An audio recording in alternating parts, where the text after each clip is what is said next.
Mula sa mainit na simula, biglang tumirik ang Terra Firma Jeep at ayon kay Head Coach Ronald Tubid, ang problema ay nasa kabiguang mapanatili ang kalamangan sa loob ng 4 na quarter. Ang ibang detalye alamin sa eksklusibong pag-abante ni Jake Miculob. Sports Now. Sports Now. Exclusive.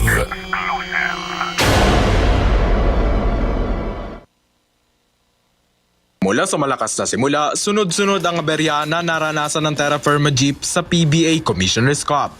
Matapos ang 3-0 opening, bumagsak ang Jeep sa 6 na sunod na talo at ngayon ay nasa 3-6 na kartada at muli na naman naghahanap ng consistency sa gitna ng papasikip na playoff race.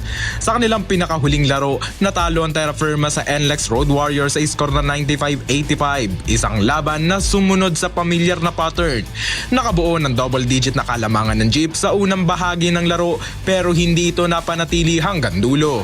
We were up, I think 15 or 17 pero ito sa amin, nag-run sila, hindi namin sustain. So yun, back to drawing board, normally, pero it happens.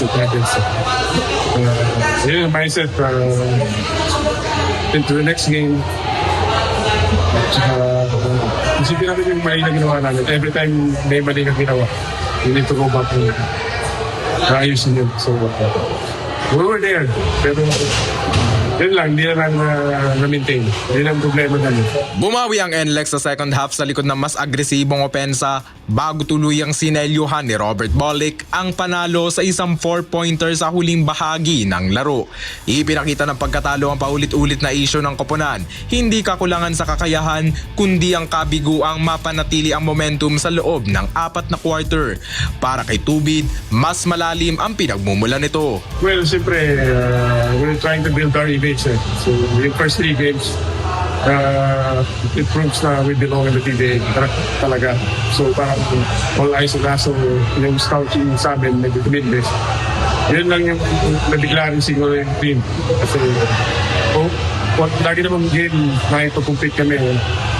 Kaso minsan late na. So, it's a matter of adjustment kung kailangan hindi pa lang pwede. Mula sa pagiging surprise league leader sa simula ng torneo, unti-unti nang nababasa ang sistema ng Terra Firma. Isang pagbabago na naglagay sa kanila sa sitwasyong kailangang mag-evolve. Sa kabila ng losing streak, panalo pa rin nagpapakita ng laban ng Jeep sa ilang bahagi ng mga laro. Pero sa bawat pagkakataon, nauuwi ito sa parehong resulta. Mahaba magiging pahinga ng Jeep bago muling bumiyahe sa Mayo 2 kontra sa Macau Black Knights na nasa ilalim ng standings. Ako si Jake Miculob, Abante. Manatiling nakatutok sa Abante, sundan kami sa aming mga social media accounts at huwag kalimutang mag-subscribe sa aming YouTube channel, DWAR Abante Radio, para sa mga eksklusibong balita.